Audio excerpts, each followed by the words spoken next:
Gaeilge Weekly is brought to you by Learn Irish Online. For way more shows, videos, podcasts, and courses for learning the language, head to learnirishonline.com or patreon.com/learnirishonline. You've been the best of times, you walk me through my darkest days. Why must I turn around? I ask myself. This just ain't fair, so hard to bear.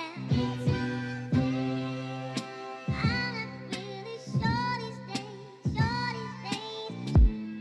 You walk me, you don't me. Hello, mods and what, sononoma, conas atá muid galéir fáilte ras chuig Gaeilge Weekly an podcraile Gaeilge is mó dhaoine agus fáilte ras chuig agran iver céadas cathair an leagan ní simplí. Welcome back to the simpler version of the podcast, episode 104. Conas atá muid galéir. No, becertam ra bhí mé grá an sin fáilte ras. I was saying welcome back. Mas rud é gúil tú éisteacht don chéadúir. If you're listening for the first time, míle buchas as túnál isteach is liam agus tá súlagam go mhainfí tú tarfa agus tatnamh as an bud craile. Sure, hope you get both enjoyment and also benefit from this podcast. Conas atá muid, mise go maith up you ganín dul gréine am in your bit of a sunburn today, just ní smó na lava na ein áit eile. So níl sé róchana, not too bad I gcomhpháirtíocht le cín eile a bhí agam with other ones I had ribh seo bhí mé sa ghréig an nuirí agus bhí ceann uafásach seans gra mé actually ag go labhairt faoi an bud craile an nuirí má hionn tú rasca níl sagam agrán iver chuige beidir hart an iver sin a hart tús bhíúil actually an tsachtain seo an nuirí tháinig mé ras ón a léhann de sira sin agus gan doubt an dógréine is massa a bhí agam imime héal. Kickoff amadach agus atá muid mar éannig. How stupid are we as Irish? Or maybe just mission, níl sagam. Ach an méid dó na gréine a aon muds. The amount of sunburns we get ri our sale during our life. Agus a sin leanúint rá ag dulga dé an srá ag gra ba si cearclúir ní fiú é an uachtar gréine a chur orm inis mar tá mé hun dullas seach san isca agus an sin se fihinóid san isca tíhaiste de fihinóid chance má ghfuil dó gréine ad hana féin. Good chance you already have sunburn after only 20 minutes in the water. So níl sé róchana, not too bad. Ach, yeah. Just if you make toga bioganín ibuprofen ar mad sin onas go méach mé an ober marscanach agus nach méach an number capine ag cur stackarm just so that I'd be able to work as usual. Took a bit of ibuprofen in the morning and might take a bit more after this podcast chance go dó gi mé peace ní smó taréis an fudcur le seo agus ní ra mé ag géirí grá an pin ag cur stackarm that I didn't want the pain to be kind of putting in on me to be annoying me or bothering me, I guess, iri an lei. Ach seach sé sin, go má agus tá mé actually ag honnáir spignin faoi well. Cín chuí a forme an dógréine agus buganín faoi, well, faoi an Andalúis mar dearmid as Gaeilge ní mathlum an tastragan sin numarcha so deag ná dearmise Andalusia. Seans má go mai is ag a lán daoine cad atá gceist le Andalusia nó Andalúis as Gaeilge. So a lot of people probably know what I mean when I say Andalusia or an Andalúis as Gaeilge. Mar sin an áit bhfuil mise imime chónaí sa Spáin. So that's why I live in Spain. Tá sé bhí sé gra, ach tá tú i do chónaí is Seville. Ach tá Seville mar chuid gen Andalúis. Tá mis an Andalusia ar mar an leagan omláin an Gnáthleagan sin fudcréile the normal, the full version of the podcast ag only dúirt mé Andalusia. So tá mé chun leanúint ará to continue mar sin. Ach, tá Seville mar chathirháin tíbhas de Andalusia. Sa Spáin tá thart ar 7 province déag. Arís tá sam as Gaeilge province sin cúige ach tagann sé sin ó 5 provinces ar nói na leichen de seo ní le ceire province nó ceire chuige in Éireann, chuige Connacht, chuige Lein, chuige na Mún agus an sin chuige Ola ach ru seo bhí míad an bhí mar ceann sin na provinces freisin mar gheall ar sin chuige 5. So ní maithlam an focail sin cúige ará le haid provinces I ddíortha eile mar níl mór an cíleis. So tá 7 province jeig sa Spáin mar hampla ba lán cín arólas ad hana féin you'll know a lot of them already, probably tír na Moscow sin the Basque Country, Mérla, Catalunya, Cumhpháirtíocht, Aragon, sin an áitiúil Zaragoza mar hampla, agus bíonaín sin na Pyrenees, tá Galicia an sin iarthúsceart na Spáine, tá ceangal nó nasc le éireann nó cultúr Celtach acúb an sin.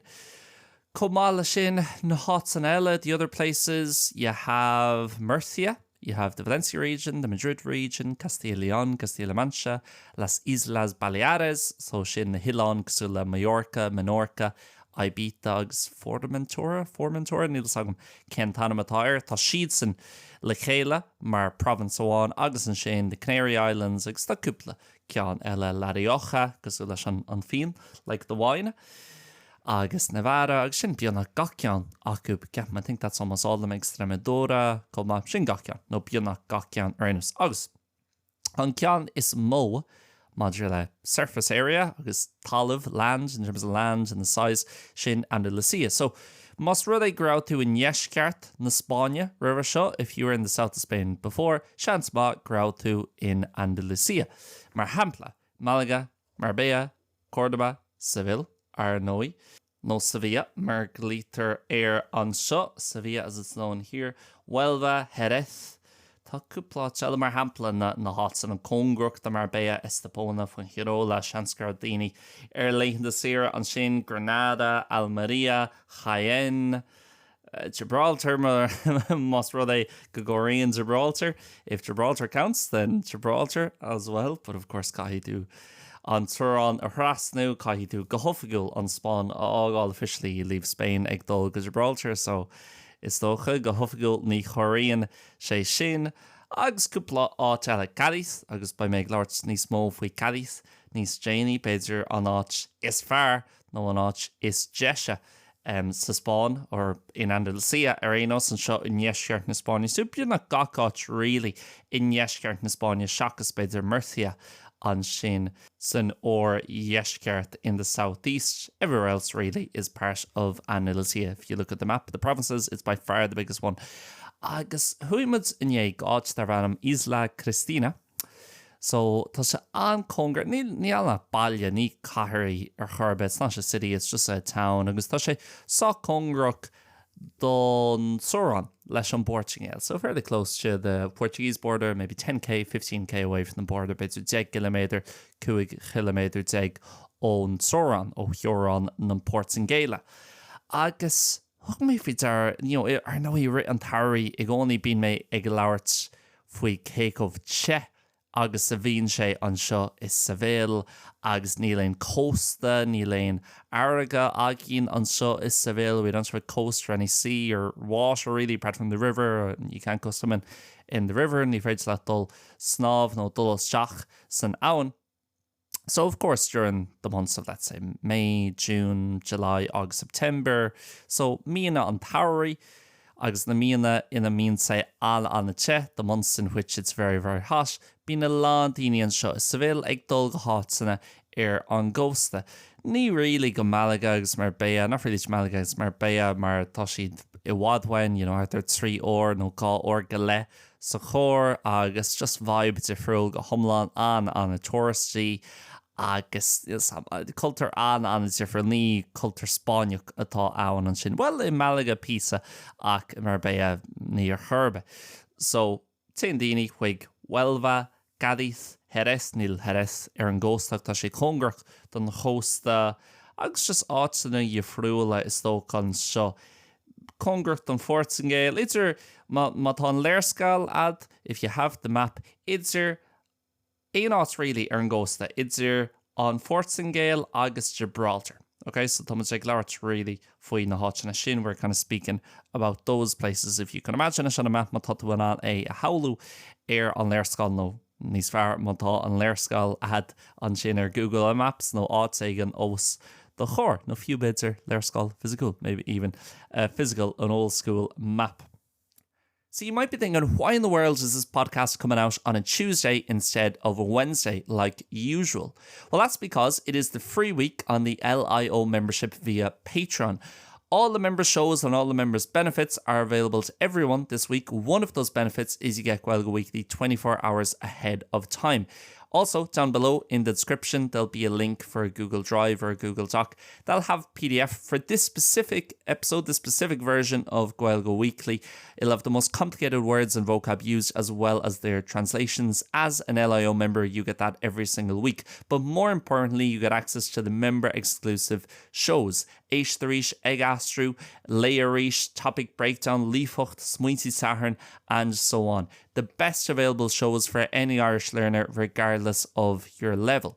They're coming out for free throughout the week over on YouTube, and also on Thursday there'll be one podcast-based show that'll be available on YouTube, but also here on the Gaeilge Weekly feed on Spotify or wherever you listen to the podcast.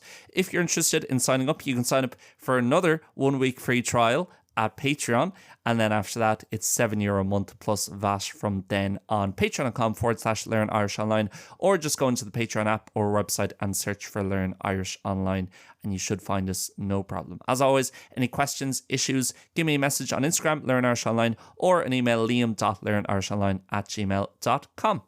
Agus sin iad na hots na riadaí an gach shot an bína lán daoine an seo sa bhil ag dul go Huelva go Cadiz agus a lot of balíochs a lot of towns like yesterday, Isla Cristina, Huntol an sin bín sé wad níos ní an rágamín sé níos fóra ach ní bhín sé cold chest. I'm not going to say it's colder, but it's not as hot. Beidir mar hampla mátá sé 37 nó 38 game Celsius an seo is civil, bín sé arta trucha, an ghosta. Agus níl an cóstach or go le, beidir oras 20 when an seo is civil, so does sé doch reidse saolaí é sin in Éireann, imagine that in Ireland, like ag dul ó Gaeilge go nisam Athlone mar hampla Lorne and Tira, agus tá sé 25 céim Celsius in Gaeilge agus an sin 60 in Athlone. Ní harlíonsa, beidir, in Éireann láháin tá maximum like difricht de 2 céim, 3 céim, beidir max 4 céim idir Línn agus áit an eile sa tíir between Dublin somewhere else in the country. There might be a difference of 2, 3, max 4 degrees. I remember a day last year scuibhlum lá an uirí agus an seo sa bhil bhí sé 36 agus an lá céine I Gibraltar a rís nílach Gibraltar ach 2 or go le when an seo sa chóir. It's only 2.5 hours away from us here in the car. Same day it was 36 here, 25 in Gibraltar, 25 in Gibraltar. So mBéarla sin tá fiú níos mó spragu agus tá níos mó fá. There's more reason and more motivation chun dul go dtí an chósta ag an amseo den bhliain mar tá sé cóte an seo is sa bhil. So sin cad dhéanann a lán daoine agus le mí an ús tá méid tosú stóché sin, seo an tam den bhliain miúil mí lúnasa go háirithe tá daoine ag obair níos lú, tá mise ag déanúirt freisin níos lú ibre a dhéanamh. So I myself as well trying to do a bit less work this summer and just chill out a bit more and go into places like Cadiz, like Huelva. Isla Cristina yesterday, tá sé sin mar chuid de Huelva, that's kind of as part of Huelva. It's outside Huelva city, but still part of Huelva county, let's say. Chuid sé Chunde, Huelva.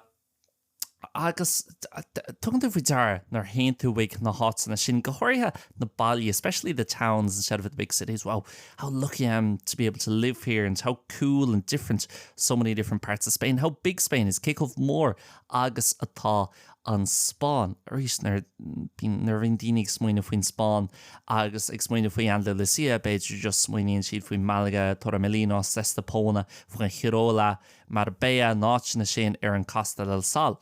Ach tá méid fécinn ar an léirscáil os mo chóir agus just is cuid beag bídeach den chósta de Andalusia atá ann. That's just a tiny bit of the Andalusia coastline. And the rest of it, for me, is so much nicer on so many fronts. And I'm not, if you live in Malaga, if you like to go to Marbella, brilliant. Tá mise an, live and let live. Agus is cumlum atá daoine ag éirí rud ag an dhéanamh fearfa. Má haon tosa go Torremolinos gach bliain agus buinte dath na bheas ionach. Tá mé fear sásta I'm very happy for you, and I hope you continue to do it and really enjoy it. I hate people complaining about over tourism and all sorts. Let people enjoy their lives. Líoch do dhaoine chun taithne bhaint as an saoil, agus líoch do dhaoine péir dhéanamh muna bhfuil siad ag cursteach gurtsa, tá sé cearclór. Ach, dumsa mar hampla, agus ceapam a lán daoine ag éisteacht le seo. I think a lot of people listening to this as well, by sibh coinsin le seo, you'll kind of be in agreement, Neil Sam. Again, podcast in Irish, not in English. Put Gaeilge Weekly in mBéarla. So Gaeilge tá sé siad óad níos tábhachtí. Ach ní bhaid si by sibh ceapam coinsin lom le seo. I think you'll agree with me on this, that there's something great about going somewhere and actually it being the real deal instead of just a touristy kind of facade and not just dul áit ag an le lán thosaitheoicht agus moille gachar beagnaí bréagach agus tá tourist traps agus tá an lóistín fear chustasach agus tá sinntaach in Andalúis, tá mise just chun labhairt faoin gcósta agus na hátainna ar an gcósta mar an tám seoid in linn tá tú ag géirí éasca tá tú ag géirí snáb tá tú ag géirí just a bheith ar an trá is dócha nó an ráha a bheith agat to have the choice anyway every day to be able to go to the beach. Agus tá méid sin áta arís níman ag labhairt just faoi Cathracha ach na bailí ar an gcósta, má haon mise isteach ar an léirscáil inis go bhfuilbh an áit rá man Giné, Isla Cristina, Islantia, El Rompido, Punta Umbria, Mazagón, Caserío Marzagón, a méid áitna 2 kilometer ó bhfuilbh 10 kilometer ó bhfuilbh ó chathair bhfuilbh from Bhfuilbh City. And each one of them will have a little town. You can go to, easy to get to in the car, tough to get to without public transport. Agus mBéarla sin, níl a lán thosaitheoicht an sin, not a lot of tourism there, certainly not international tourism, nothing of international tourism. I don't think I heard a word that wasn't in Spanish yesterday, apart from my own friends. Seachas mo chóir a hain, ní cheapam gur thula mé focail nach rá is Spáis inné, agus muide in Isla Cristina, agus an rud céanna, on throw fad on sin air on ghost the whole way on the coastline. It would be like that in all these towns and even the cities, even Cadiz, the biggest city on the coast there on Chahar is mo an ghost on sin. Níl tú hon mór an thosaitheoirí eáil agus an sais thosaitheoicht atá acu, the type of tourism they have. It's nice tourism, it's chilled out, it's not group of 10 or 20 lads coming over, young lads causing trouble in limited lards fi deitner no feha lads ag teach their stag do na rud mar sin ag crothú tribloads ní churbe, not at all. Same can be said of Seville actually, rud céine le Seville and okay, tá níos mó thosaitheoicht an seo, fós níos liú na Málaga, Marbella, still a lot less than Málaga, Marbella, ach an thosaitheoicht atá agin an seo, tá sé go deas. Agus níl sé, daoine beagnaí ní sinna, daoine just níos réithúisí, people more laid back, and people who are more interested in the actual culture of Spain, I guess, not to sound snobby, because again, if you like just getting a bit of sun in Torremolinos, 100%, I have no problem with that. I would enjoy it myself when hain taithne bheas cinse. But Cadiz especially is quite a special place. So reached ar an léirscáil Seville, má haon tú chuig na Portugal. If you go towards Portugal, tá tú I Huelva, so it's Idra Seville agus an Portugal. Agus an sin má haon tú Idro Gibraltar. If you head towards Gibraltar, cai tú dul trí Cadiz. Sin Conde, Cadiz, agus an sin Chathair, Cadiz. So Cadiz County or province, agus an sin Cadiz City inside it. Gach áit a bhfuil mé ag labhairt faoin so every place that I'm speaking about here today, they're all parts of Andalusia.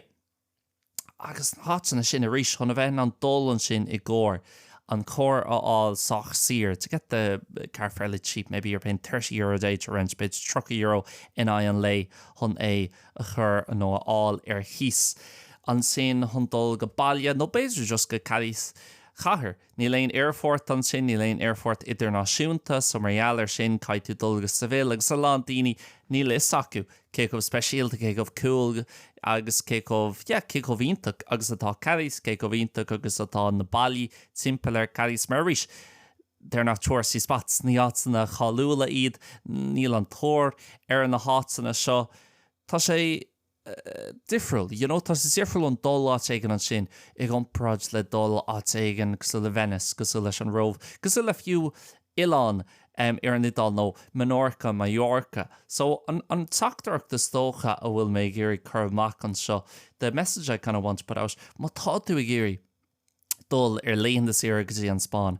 Agus níl tú i géirí dul go Barcelona, Menorca, Mallorca, Malaga, agus a lán agad a chathú Lóistín, agus commála sin a lán agad a chathú beidir netils. Commála sin a lán hustle an bustle gach mar tá tú i gahar mhór nó áit gom leis le lántóiríocht agus níl tú i géirí siúil she's bóthragus den agrá leat, oh, check out this menu we have in English and all the pictures and stuff, and man bhfuil tú i géirí dul go áit a bhíon beagganín bréagach. Tá méid sin rána an seo sa Spáin. Dúirt den éigen lom cúpla seachtain ó hin. Oh, he's sponsored by the Spanish Tourism Board. Mar bhíon mé I gcónaí ag labhairt faoi, is even am an Spáin, is even am an Céadaoin an deir seachtainna seo. Just well, ní raibh an sig fannacht tharaíthe, we weren't even staying overnight. Ní raibh an sin ach ar feadh lá amháin, huaimid an sin ar madsin ag an níoclog, agus an sin gilmud ar Seville. We returned to Seville ag a thugta clog. San íhan nó sa tróna agus just ag teachtarrás ag fécinn samach an linneog agus líla gréine, orintanta tá an sais nóméid sin agat agus ag labhairt leis an lad seo arag tamáint tá rud ag an dar bhean an bla clara an so a gin sa Spáin. We have a service kind of called bla car here in Spain, where if somebody's driving, let's say from Seville to like Cristina, and they've got room in the car, they put it up and you can pay whatever €10 and go with them. Tá an the one tá tú ag dul go áit nach bhfuil mór an nascanna eki. If you're going to a place that doesn't have many connections, let's say like public transport connections, nascanna umper pibli, tá an má tá tú ag dul go Malaga, well, just tá tú an bus and train all no Madrid, no ein chathair war eile, but going to a town, a small village or whatever, tá an mar gcónaí gach lá by duine éigen ag dul an sin ar bla car tá an dul ló, labhairt ló, agus, te an ná duine áitiúil a bhín ag tamáint. Normally it's a local that's driving, thinking of your recommendations about where to go when you get there, agus mar sinja, and so on. Agus just ag labhairt leis agus muid ag teachtarrás an sin ar an mótarmhealach inné, just explain, wow, cécómh, lucky agus atá mé an atá orm chun na bheith me chonaí is Seville agus na hátainna seo a bheith congrach dom, Cádiz, Sanlúcar, de Barrameda, Huelva, Isla Cristina, Punta Umbría, San Fernando, tíbhas siad sa go le tá tú an stricu ar na hátainna sin go léir. Inside an hour and a half you can get to all those places. Agus just átainna áitiúla atá tú, local places, local peoples, not much tourism at all, but you get treated absolutely fine, the same as a Spanish person coming in. If you go to a bar or to a restaurant, tá daoine an a jazz go háirithe seo in yeisceart na Spáin. Ach in nacháit sa Spáin tá daoine ag jazz everywhere in Spain. Níl sé an na chostasach tá sé níos saoire ná ar gohéascach fiú níos saoire ná Seville agus na catharcha eile an seo sa Spáin. Tá an trá agat, tá an trá sábhailte, tá tú an de rudaí a chuir síos dul isteach san uisce, leat a chathú san uisce, má tá tú i géirí, spend half an hour there in the washer if you want to come back by gacrod and sin, nímuid ag labhairt faoin na tránaach sa le Mallorca, le Barcelona, caiid tú a bheith beagganí níos cormaí. You have to be a bit more careful in those ones. So again, I think people overlook places like that. Orintha ceap ní bhíon daoine ag smaoinú faoi as an dearntíine. Okay, má tá mise an dul go dtí an Spáin. If I'm going to go to Spain, I'll go to Barcelona, I'll go to New York. Agus íbhlam na hátainna sin bhí mise in Barcelona ar feadh Gnáthleagan. I was in Barcelona for 2 years living there. Bhí me in Mallorca, sé bhíohin. I was in Mallorca about 6 months ago. Great.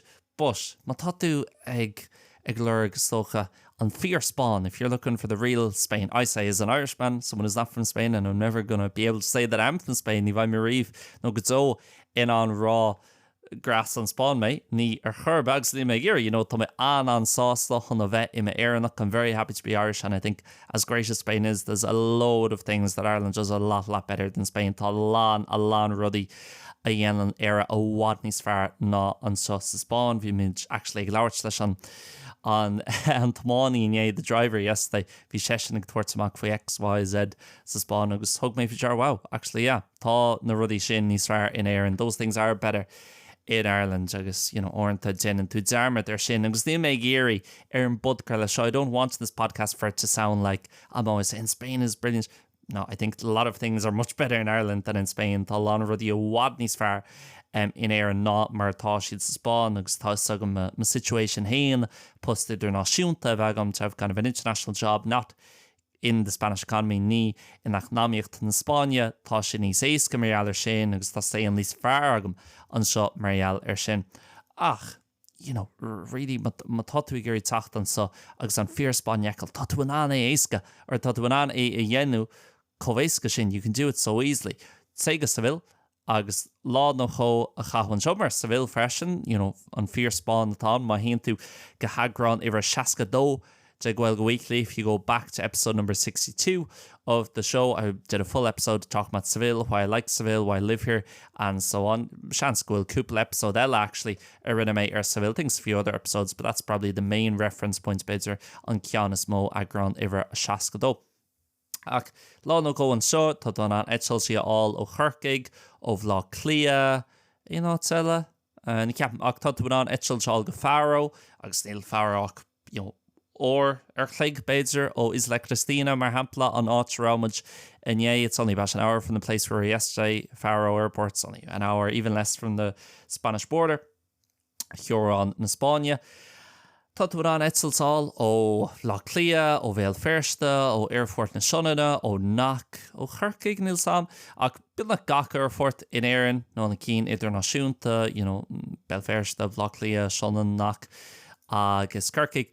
Tá tú an teacht an seo, go Seville, nó Faro, nó níl sam, Madrid agus an tréine all, agus an sin ar tá tú is Seville, nó Faro, níl seach or cléig, or go le, go Huelva, go Cádiz, na hotsanna seo, is na hotsanna bheoga seo, ach náitina tá siad soch sir, they're fairly cheap, tá tú an loistín all, even when it's sour outside the summer, you can get accommodations, especially September, October, unbelievable times to come here, mar níl mór an thosaitheoirt, tíbhas siad an Spáin, ag an am sin ach fós, Dúine, mar éannig for us as Irish people, it's still quite hot at that time, 23, 24 degrees, September, October, few mean a sauna. Okay, ní bheadh sé te, ach ní bheadh sé fór ach an airad, even November wouldn't be hot, but it definitely wouldn't be cold either. Tá sé chill, níl an umarcha thosaitheoirt, fós tá rudí le déanú, there's still stuff going on, things to do, agus má tá tú an chóir, all tá tú an just ein baile a fiochomach ar an léirscáil. You can pick out any town on the map, stop there, sit down there, have a coffee, go for a swim, have some food, tugakrad comhéasca, agus má tá tú ag smuoinmh faoi leitheanta sira a dhéanamh Spáin.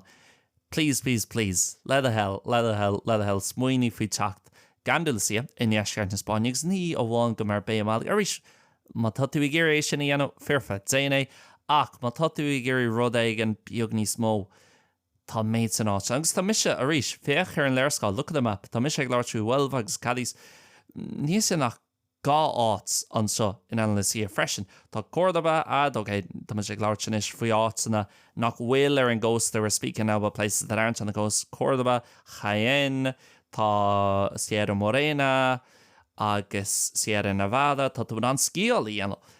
Orintha in Andalusia, cé bhfuilmuid in éasca na Spáin, even though we're in the south of Spain, in Aca le Granada, tá Parque Nacional le Sierra Nevada, agus feitser beagnaín seacht an sin, níos mó na beagnaín ar an chiomhraí, tá tú an sciálaí dhéanamh, hall an sin, ar nó í Málaga, Marbella agus tásanna, ionta an sin, Almeria, tá Almeria anna chúl, freisin ní ra mé ann, I was never there, but I've had a few friends who've done holidays there, cúpla car ar rinne leon sir an sin, anna sir ríis, mar níl mór an thosaitheoirt ar churbe.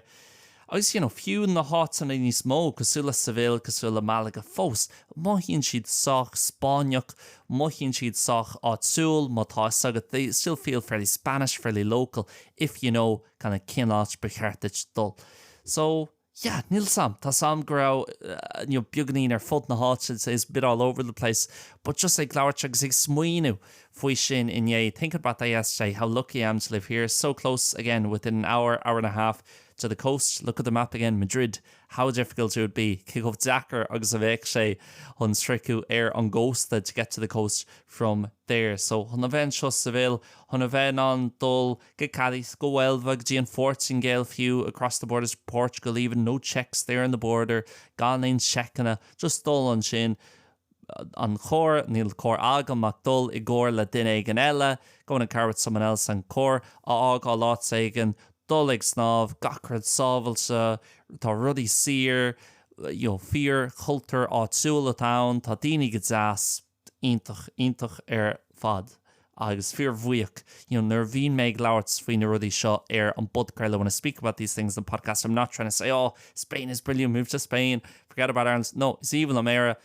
Tá mé géirí a bheith arás in éireann, I mo chónaí in éireann, beidir gan 2 bliana, beidir níos mó, maybe in 5 years. I'd love to move back to Ireland, maybe more.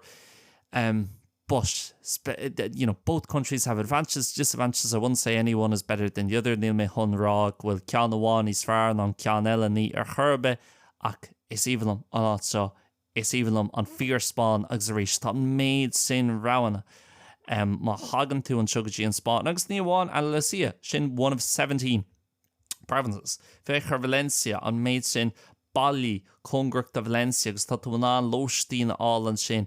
Tá daoine go teasta rudí níos ra chúisí, things are more chilled out, but there's still always stuff going on in Spain, always something going on. But do that bit of research. And má tá tú I géirí teachtarcht a whole cheola chuigim. If you want to send a message to myself and you're thinking, oh, I'd love to go here or there or whatever, let me know, I'll help you out. I'll give you a few tips. Torhi me cúpla ledge dit má tá tú I géirí fiberbe. Instagram, teachtarcht ar Instagram, a DM, no fresh and liam.learnirishonline @gmail.com an sin an sola rifost on the email address. But it depends where you're into. Again, if you like doing your 3 or 4 days in Ibiza or Mallorca, or your 3 days, your weekend in Torremolinos, enjoy that, and that's great crack as well. Everybody's into different things. The same ag daoine difriúla I rudí difriúlaach. Tá sé éasca teacht an seo gan an hassle to áit sanna eile a bhád ní sira, tá daoine an a jazz ba siad buíoch gohfuil tú tar éis courts a horts not féchan tar éisir Barcelona, Mallorca, na hagóidí siúil the protests going on in different places such as Mallorca, Barcelona, the Canaries, anti-tourist protests, which I don't agree with, by the way. Níl mé choinsín le sin churbe, but if you want to come somewhere where you don't have a lot of that hassle, there are so many places down here. Fly into Seville, stay in Seville, drive down, day trip to Cádiz, the Huelva, áitsana friúil, a few Malaga, a few Cordoba. Tá sé an cool fad, just be chormach, má hagan tú an seo mí limnas tá sé anate. If you come here in August, it's very hot. But even then, down at the coast, it's fine. Tá sé tá an sin chos airge. So that's it, I think, for this week. Sin don teachtain seo. Guys, ceapan míle buchas mar is go nach as túnál isteach. Big thank you for tuning in. As always, tá lán rudí eile le fáil learnirishonline.com agus patreon.com/learnirishonline. Ach, Arinos, by me, ag labhairt livréis an teachtain seo hugan. I'll be speaking to you again next week. Míle buchas, slán agus banach. Goodbye and God bless.